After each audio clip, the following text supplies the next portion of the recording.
Você já se inscreveu no canal Espiritismo Teste?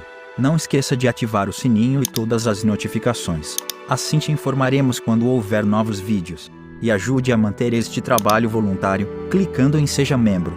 Com isso você nos ajuda a produzir mais conteúdo sobre nossa rica doutrina, com a melhor qualidade técnica possível. E não se esqueça de clicar no like e compartilhar com seus amigos. Gratidão pela sua presença.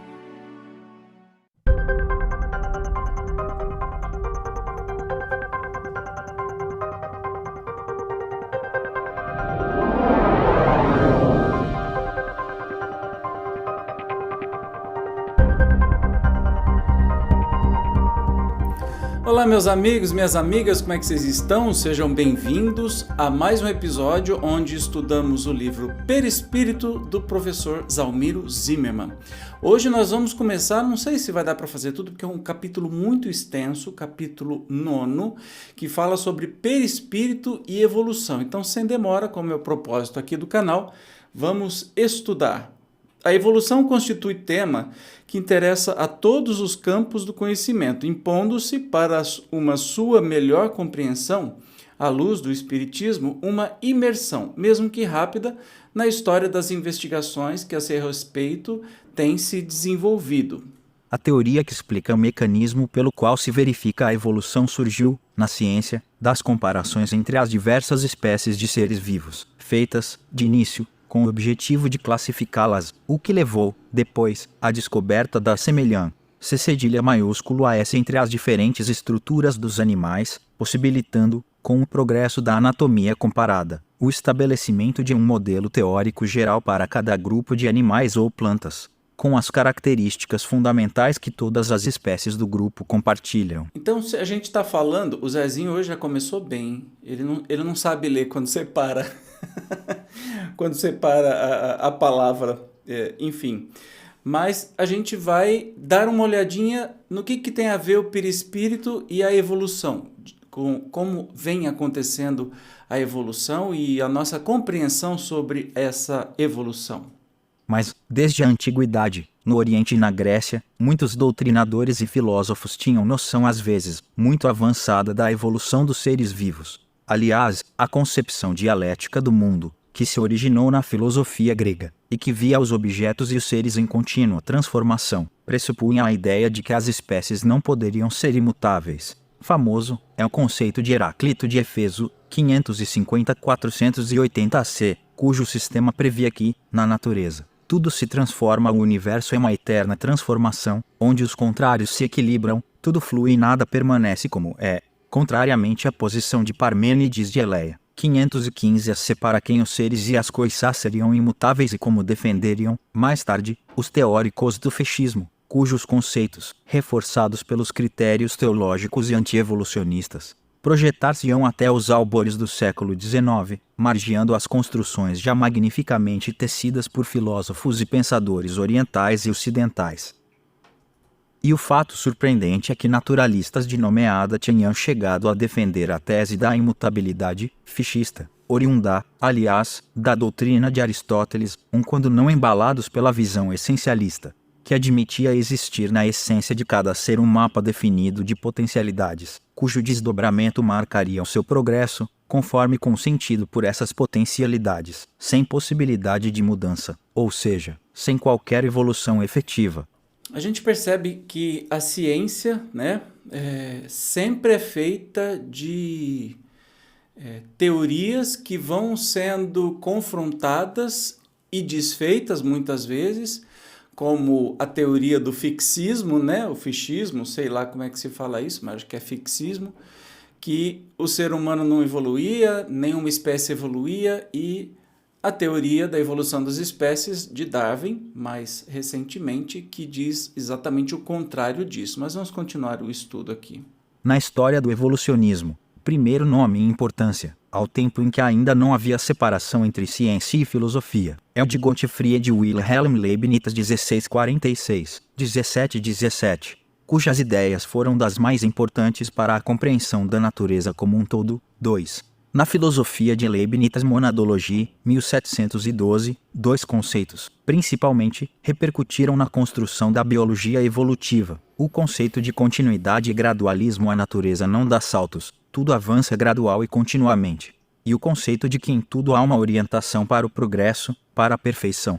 Verdade que Aristóteles foi o primeiro a pensar na existência de uma graduação na natureza viva, que, segundo esta girita, passava dos objetos inanimados para os animais, por meio das plantas, em ininterrupta sequência. Estranhamente, a despeito de tal concepção, admitia Aristóteles que as espécies e suas formas eram fixas. De qualquer forma, porém, suas ideias levaram à construção do extraordinário conceito de escala naturae, grande corrente do ser, segundo a expressão de Paul Lovejoy, da Universidade de Harvard, que iria influenciar o pensamento evolucionista que já se projetava da obra de Leibniz.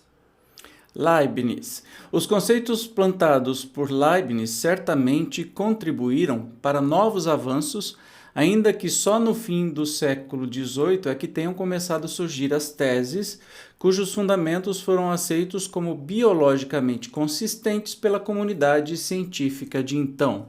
Nessa época, Georges Louis Leclerc, 1707-1788, conde de Buffon, autor de obra admirável no campo da história natural, comparando a fauna de diversos países, afirma, ainda que timidamente, o princípio evolucionista. Desenvolvendo o projeto de uma história natural universal, escreveu uma obra extraordinária, Histoire naturelle, em 44 volumes, 9 dos quais conhecidos após sua morte.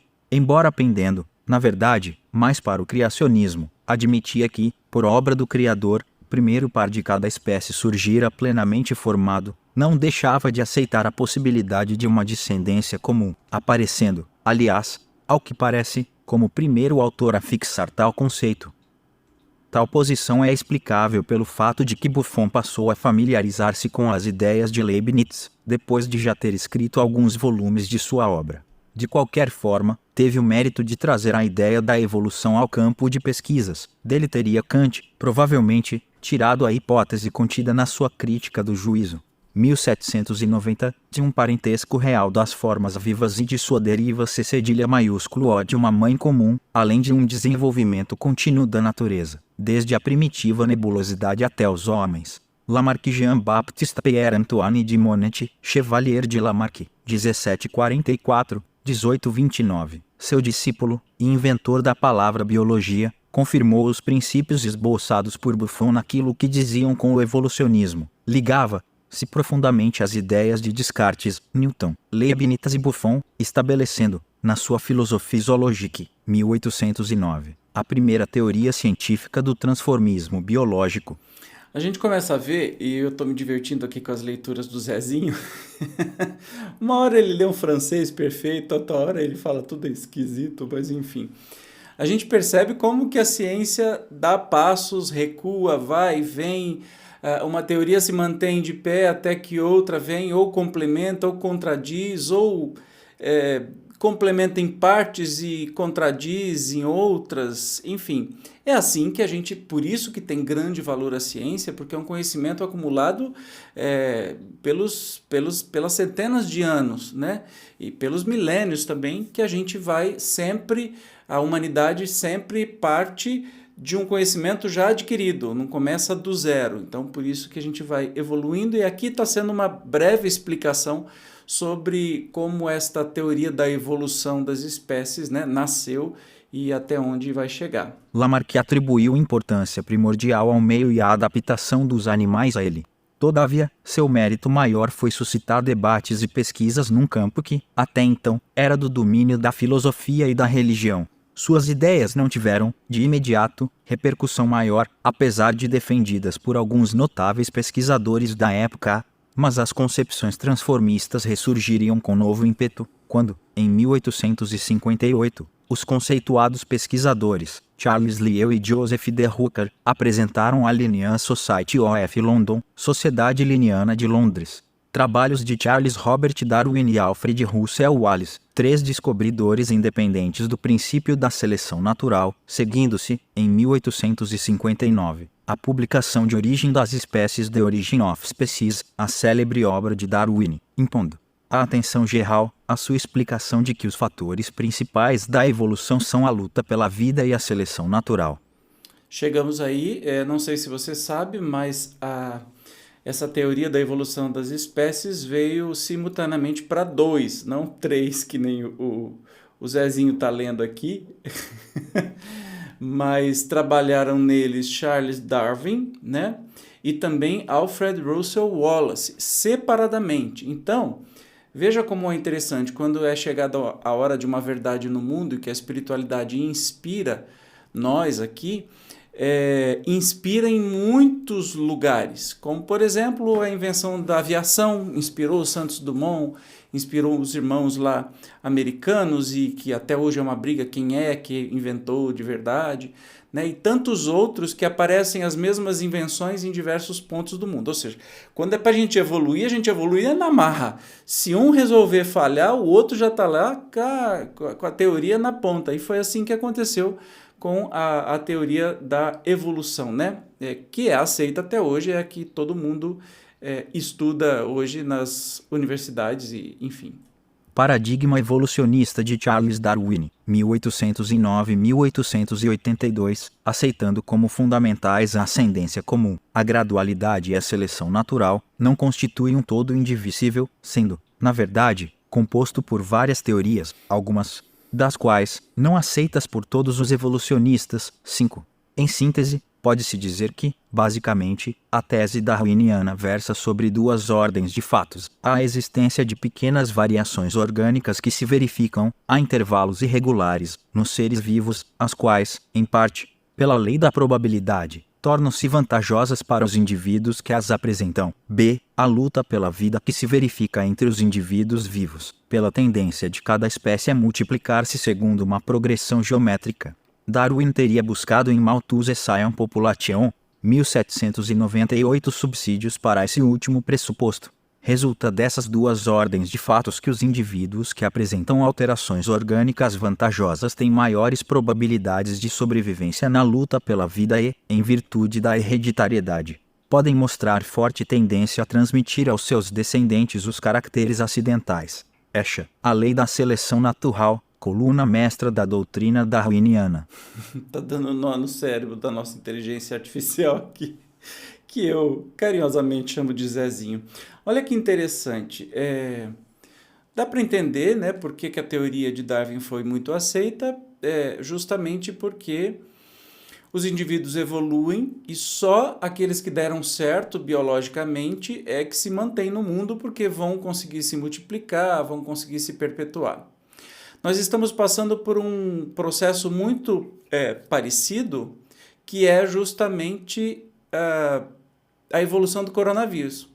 Se você percebe, nós temos aí centenas, até milhares de mutações que esse vírus tem sofrido desde que começou há quase 2 anos atrás, né?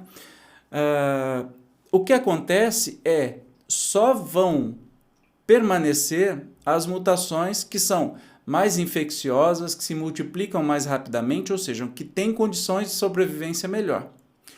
Atualmente, nós estamos falando em agosto de 2021, atualmente a variante potencial que está dominando todas as outras variantes é a variante Delta, né? A 4ª variante ou variante indiana, que superou, por exemplo, a variante do Reino Unido e tomou conta do pedaço. Ou seja, uma espécie, uma variação daquele vírus, que é a forma mais simples que nós temos de vida, se adaptou de um jeito, conseguiu se replicar de um jeito que a outra variante desapareceu, que era muito mais agressiva do que a original, que também desapareceu. Então a gente tá vendo a teoria de Darwin funcionar nos nossos noticiários todo santo dia.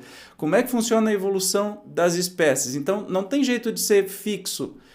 Cada espécie nasceu. Não. As espécies, a gente surgiu tudo da mesma coisa, da mesma célula, né? E fomos variando as espécies e os mais fortes foram progredindo, foram se perpetuando. E é assim que a coisa funcionou e a gente vê hoje muito claramente com essa evolução do vírus, que é a forma de vida mais simples que existe hoje. O darwinismo foi objeto de muitas polêmicas. Novas teorias, aceitando outros fatores ligados à evolução, surgiram. Mencione-se, entre as correntes principais, os neolamarquianos, Giardi, Cope, etc., que insistiam na relação do organismo com o ambiente, atribuindo a essa relação a capacidade de produzir as novidades orgânicas que seriam depois transmitidas pela via hereditária. Hereditariedade dos caracteres adquiridos, os neodarwinianos, agrupados em torno de Weismann e Preconi, usando a importância da seleção natural como único princípio da evolução, os saltacionistas, Conlicker, De Vries, etc., dominantes no início do século, com o seu mutacionismo, os vitalistas, Stahl, Liebig, etc., e neovitalistas, Mayer, Driesch, etc., concebendo a evolução como resultado da atuação do princípio da vida, força vital, nos seres animados, os progressionistas ou teleologistas, Nangeli, Eimer, etc., defensores das chamadas teorias ortogenéticas, que sustentam a existência de uma componente finalística na evolução e que o princípio da perfeição, força cedilha maiúsculo a diretora por excelência, é imanente a toda a vida orgânica. Hack chegou a usar o termo ortogênese para designar o princípio da perfeição, mas outros biólogos e filósofos empregaram mais tarde denominações diferentes. Osborne, aristogênese, Berg, nomogênese, Teilhard de Chardin, o princípio ômega. Vai, Zezinho.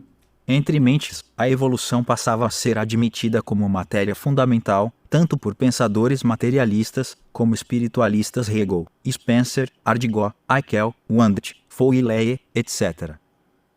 Diversos filósofos teceram concepções importantes. Hegel, por exemplo, em sua dialética, procurou estabelecer as leis pelas quais se dão as transformações, porém, o destaque é de Herbert Spencer 1820-1903, com seu ensaio Progresso, publicado em 1857. A nota fundamental é que evolução significa, essencialmente, progresso. Todos os aspectos da realidade dizem com o progresso, quer se trate do desenvolvimento da Terra, diz ele, no citado ensaio, quer se trate do desenvolvimento da vida na sua superfície ou do desenvolvimento da sociedade, ou do governo, ou da indústria, ou do comércio, ou da linguagem, ou da literatura, ou da ciência, ou da arte. Sempre no fundo de todo o progresso está a mesma evolução que vai do simples ao complexo através de diferenciações sucessivas, essa ideia de uma progressão necessária em direção a um nível sempre superior e de maior complexidade. Embora não coincida com o conceito que Darwin tinha da evolução, repercute até hoje. Em sua célebre obra de Synthetic Philosophy, Spencer apresentou no volume inicial, First Principles, Primeiros Princípios, de 1862, temas gerais sobre o desenvolvimento e constituição do universo, definindo a evolução como uma integração de matéria e uma concomitante dissipação de movimento, durante a qual a matéria passa de uma homogeneidade indefinida e incoerente para uma heterogeneidade definida e coerente, sendo ainda o movimento conservado, passível de uma transformação paralela. Esse conceito da evolução com passagem do homogêneo diferenciado ao heterogêneo diferenciado teria surgido pela evolução da ameba aos organismos superiores. Nessa linha, Roberto Ardgot, influenciado por Comte e Spencer, afirmando a necessidade de serem aplicados à filosofia os métodos objetivos das ciências naturais, definia a evolução como a passagem do indistinto para o distinto. Ernest Haeckel, feliz autor da frase "a ontogênese repete a filogênese", mesmo em seu materialismo, via em todas as formas da realidade graus de evolução progressivamente ordenados. Isso está em Os Enigmas do Mundo. Perceba que, curiosamente, né, este cientista, Spencer, ele vem matar, né, evoluir a teoria da evolução, dizendo que tudo se formou da mesma coisa, se diferenciou e estas diferenciações continuam evoluindo. De outro lado, começaram a surgir as primeiras construções espiritualistas que encontram nas várias formas de realidade graus de desenvolvimento de um princípio espiritual. Olha só, a ciência não é simplesmente materialista, tem muito da ciência que estuda o espiritualismo também. Wilhelm Wundt reconhece esse princípio na vontade. Alfred Fouillet, encontra na ideia força, o substrato da evolução. Dentre as correntes que discutiam o darwinismo antes citadas, merecem destaque por sua importância e repercussão o saltacionismo ou mutacionismo, o vitalismo e o teleologismo. Com referência à primeira teoria dos saltos, o nome de destaque é o de Hugo de Vries, que, buscando mostrar que as variações hereditárias podem ter origem diferente, desenvolve em 1901 a sua famosa teoria das mutações, na qual estabelece que, às vezes, os genes sofrem modificações espontâneas, olha o que a gente está falando, não relacionadas diretamente com a influência do ambiente, o qual, todavia, poderia facilitar, impedir ou dificultar o surgimento de tais mutações, passando a determinar novos caracteres hereditários. Novamente eu digo para você, é o que a gente está passando, vendo aí a evolução do coronavírus, né? O que está acontecendo. Segundo o botânico holandês, essas mutações nem sempre são adaptativas, mas se uma delas vier a ser útil ao seu portador, num determinado ambiente, este indivíduo teria probabilidade maior de deixar prole numerosa, a qual herdaria o gene mutado. 8 é o novo caráter genético e passaria, aos poucos, a predominar numa população, dando início a uma variedade que poderia transformar-se numa espécie nova. A gente está todo mundo morrendo de medo que o coronavírus se adapte até a vacina e que daqui a pouco, como está infectando muitas pessoas vacinadas e não vacinadas, vai mudando e talvez uma dessas mutações pode ser imune às vacinas que nós temos. Aí toca vacinar todo mundo, desenvolver uma outra vacina e vacinar todo mundo de novo. Por isso que era importante a gente se vacinar todo mundo de uma vez, mas isso não está acontecendo, infelizmente, no mundo, né? Segundo De Vries, se o gene que sofreu mutação determina um caráter inconveniente, tenderia a ser eliminado pela seleção natural descrita por Darwin. Mas se a mutação é benéfica, os caracteres favoráveis à sobrevivência da espécie passariam a ser progressivamente fixados pela hereditariedade.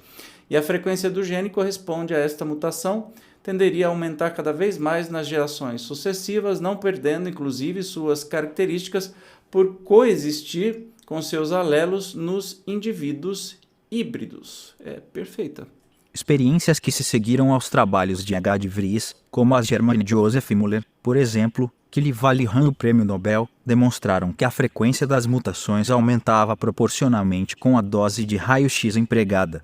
1927. Soube-se, depois, que outros tipos de radiação ultravioleta, raios gama, e certos produtos químicos também podem gerar efeitos idênticos aos dos raios-x. Resultados como esses fizeram com que a teoria das mutações, buscando explicar a origem súbita de novas espécies ou tipos, atraísse um significativo número de pesquisadores, Maupertuis, Conlicker, Bateson, Willis, Schindewolf, etc.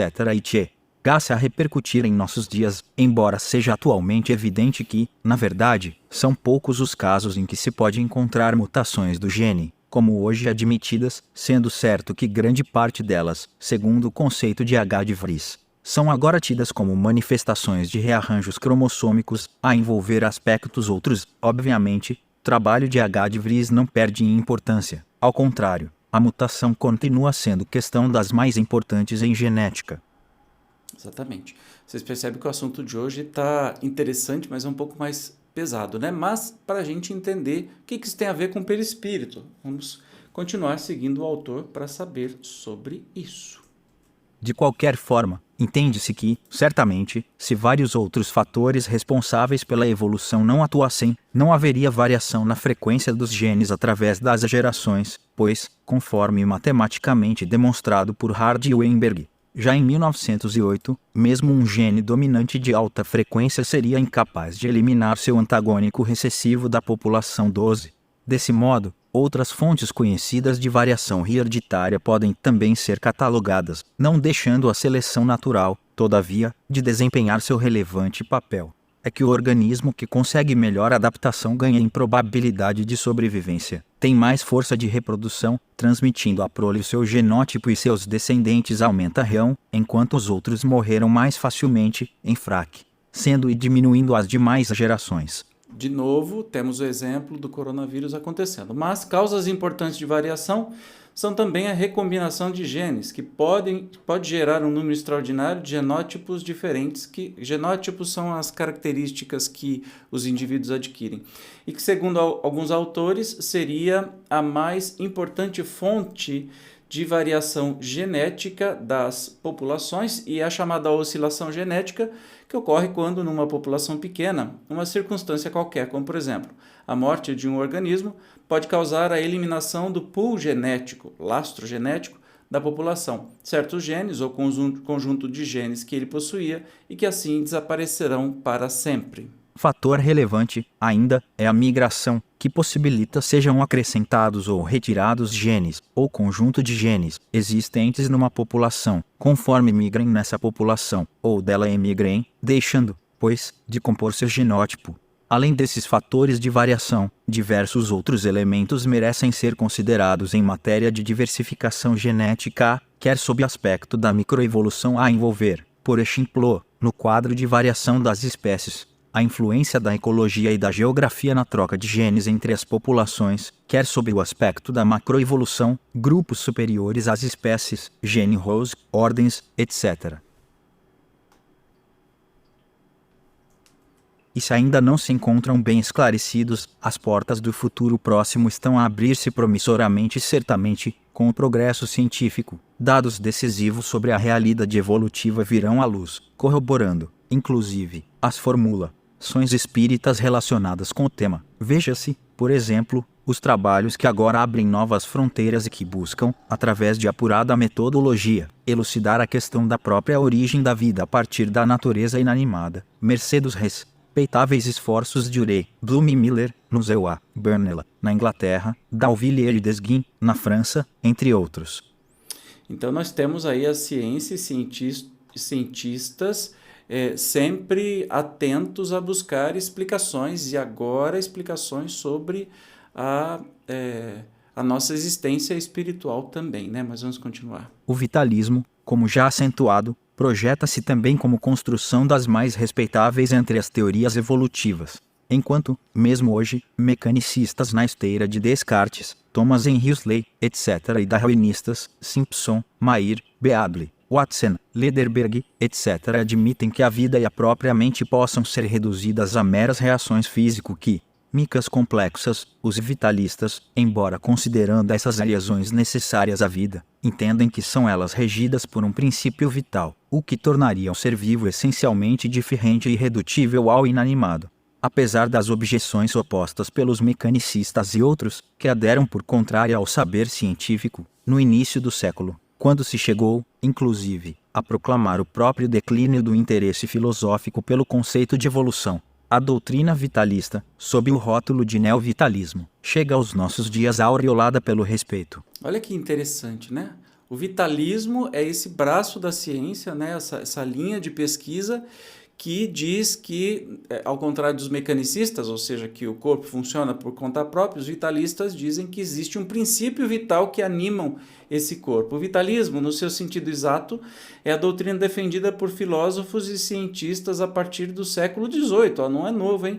Que estabelece como fundamento dos fenômenos vitais uma força vital independente dos mecanismos físico-químicos. Essa ideia, em torno da existência de uma força ao princípio vital subjacente a toda a manifestação de vida, correspondente ao princípio dominante de J. Henck e a intelecto de H. Driesch, foi acolhida pelo químico George Ernst Thaler, 1660-1734, em sua teoria animista, de grande repercussão na época. Chegando prestigiada ao século XIX, foi adotada por vários pesquisadores ilustres, entre eles, Justus von Liebig, 1803-1873, um dos fundadores da química orgânica. As críticas e as demonstrações bioquímicas contra a sua postura, que refutava a utilidade da pesquisa físico-química dos fenômenos vitais, levaram à reformulação da doutrina vitalista, ensejando, então, o surgimento do neovitalismo, que, já reconhecendo a utilidade daquela pesquisa, continua admitindo a irredutibilidade destes fenômenos às forças físico-químicas, aceitando, entretanto, que estes são regidos por um elemento específico, princípio, impulso, força, criador, vital.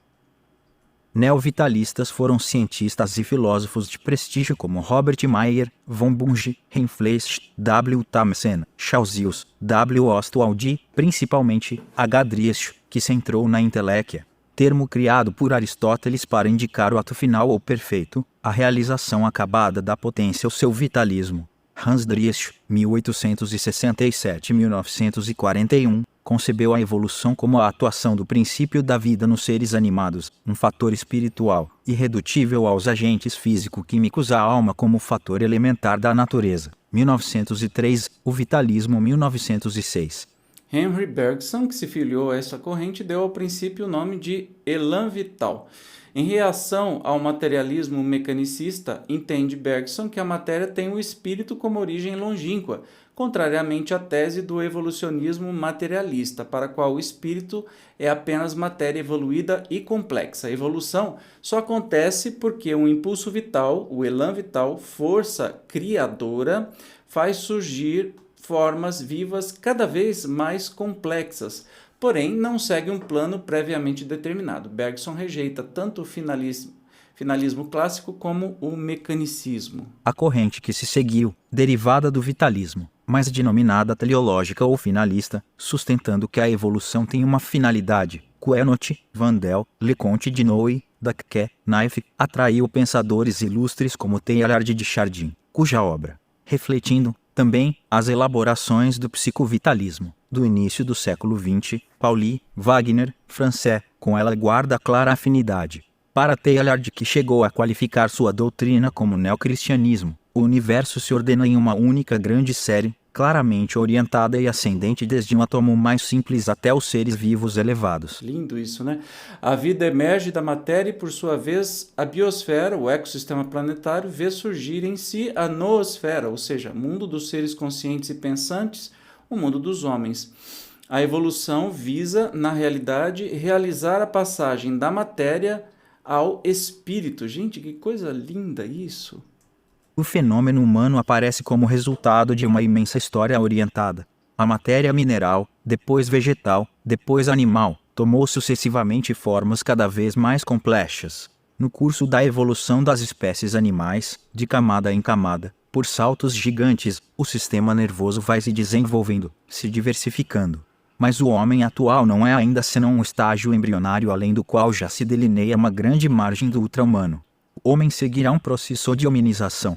No fim deste progresso intelectual, moral, espiritual, a humanidade não será mais que um corpo místico de pessoas que se amam umas às outras, e esta unidade será o reflexo da própria unidade divina. Termo último ponto ômega. E também o princípio desta grandiosa história.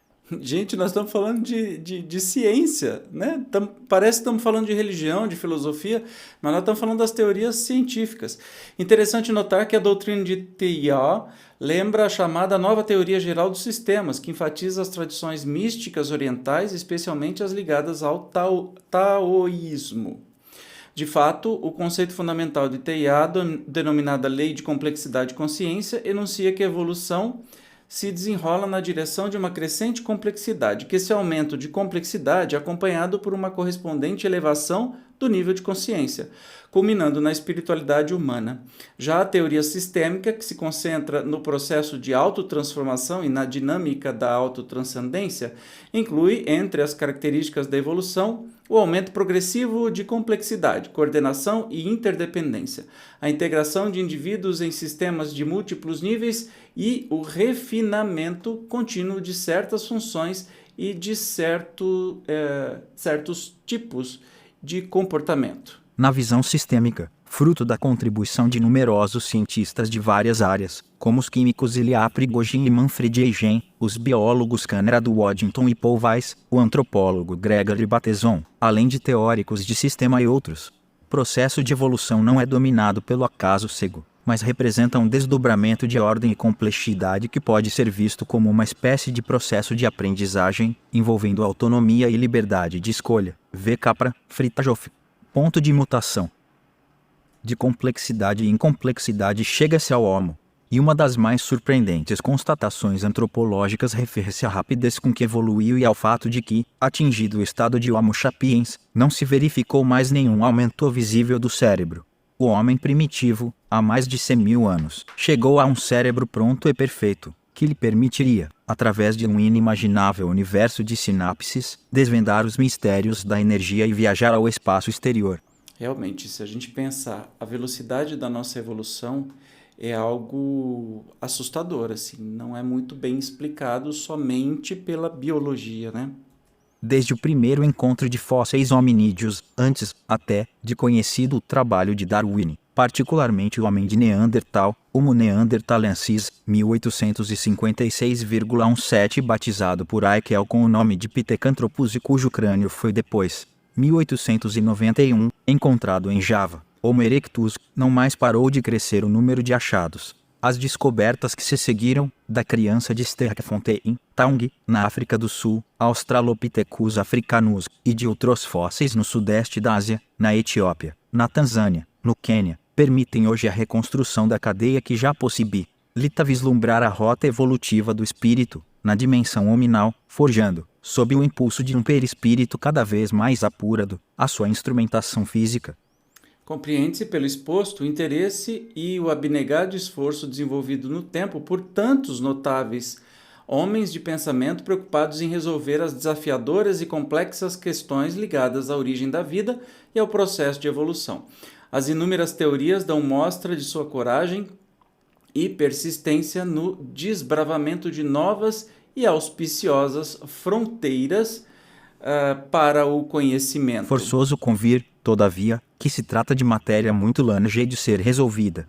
De fato, são ainda muitas as controvérsias existentes entre os evolucionistas, ainda que não haja mais dúvida sobre o fato de que os patrimônios genéticos tendem a mudar no decorrer das gerações. De um lado, alguns cientistas patrocinam o ressurgimento do antisselecionismo. De outro, uma boa parte dos pesquisadores vem rejeitando, e isso se compreende no tipo de cultura que assola o mundo, tanto o saltacionismo como o vitalismo e as teorias ortogenéticas sustentadas por princípios teológicos, buscando uma teoria que pretende ser sintética e que, aceitando a seleção natural e sua natureza probabilística, o gradualismo e a importância da adaptação e diversificação no processo evolutivo também valoriza aspectos que dizem, por exemplo, com a estrutura das populações, nas espécies e na hereditariedade. Certo é que prosseguem as pesquisas nas principais universidades e há um crescente e especial interesse pela evolução cedilha maiúsculo O. E embora as divergências e as percepções fragmentárias da realidade, verifica-se hoje, como assinala o professor M.Y. Aaron, da Universidade de Harvard, o impacto geral do pensamento evolucionista em todas as esferas do pensamento humano, sendo certo que já não é prerrogativa da biologia, uma vez que não existe nenhuma área de reflexão humana, em que entre o aspecto histórico, que não tenha adotado o pensamento e a metodologia evolucionários, M.Y. Aaron, Ernst, o desenvolvimento do pensamento biológico. Em espiritismo, respeitando-se a natureza dos esforços empreendidos por notáveis investigadores da verdade na busca de um entendimento maior do processo evolutivo, tem-se que os elementos alcançados pelos autores desencarnados e encarnados, não obstante o que de adiantado já existe em ciência e filosofia, podem fornecer os mais significativos subsídios para a clarificação do tema. De feito, as mensagens que, desde os tempos da codificação no século passado, vêm mostrando como se desenvolve o psiquismo no tempo e no espaço, propiciam, mercê da profunda racionalidade que lhe serve de característica, uma percepção mais profunda e global da história evolutiva do homem, a mostrar, sobretudo, o divino impulso da transcendentalidade que o move. Vamos dar uma olhadinha, vocês viram que passou aqui, né, uma ilustração que tem no livro sobre os diversos tipos, né, de evolução por onde passaram, por onde passou a espécie humana. Nós temos aí, não vou parar para explicar, mas eu os convido a verem com mais tranquilidade, tá? E os saltos foram grandes. Vamos botar o Zezinho para ler aqui, vamos lá. Continue, Zezinho.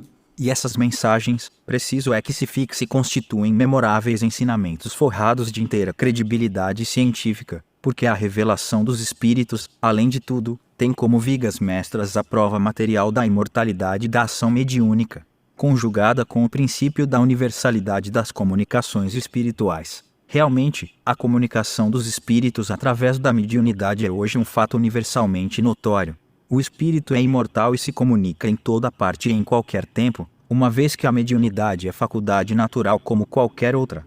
E torna-se incontestável a validade de uma tese transmitida pela espiritualidade aos homens, quando sua recepção é feita por vários médiums, de culturas e lugares diferentes, em tempos de ver SOS, mostrando as mensagens, perfeita identidade de conteúdo, e a revelação universal, com toda sua força e certeza. Sabe-se então, de primeiro, que a evolução acontece dentro da ordem suprema que rege toda a criação, aspecto fundamental que, aliás, é sublinhado pela unanimidade dos autores espiritualistas e espíritas. Vamos ver um texto de Pietro Ubaldi. Vou botar o Zezinho para ler aqui, que ele tem a voz mais bonita do que eu. A evolução não é uma ascensão confusa, desordenada, caótica, mas é um movimento exatamente disciplinado, sem possibilidade de enganos ou imposições. A lei tem seu ritmo absoluto e segundo ele nada avança senão por continuidade. É necessário existir, viver, experimentar, amadurecer, semear e colher sob íntima concatenação de causas e de efeitos. O mundo pode vos parecer caótico, os seres misturados e largados ao acaso, mas não importa uma aparente confusão espacial quando cada ser traz inconfundivelmente inscrita a lei em sua própria natureza. E o caminho evolutivo não é espacial. O princípio é mais do que um movimento, é o que lhe traça a senda. O processo evolutivo, pois, tem essencialmente o sentido da progressão. Não é só passagem de umas formas a outras num sistema em que o movimento é considerado lei geral. E significa íntimo aprimoramento de estruturas e funções psíquicas a se manifestarem, sim, através de formas e características funcionais diversas, cada vez menos grosseiras, rumo à espiritualidade superior. Bonito nesse texto, né, que a gente vai vendo realmente como é que as coisas vão andando com a evolução das espécies e a evolução humana, né?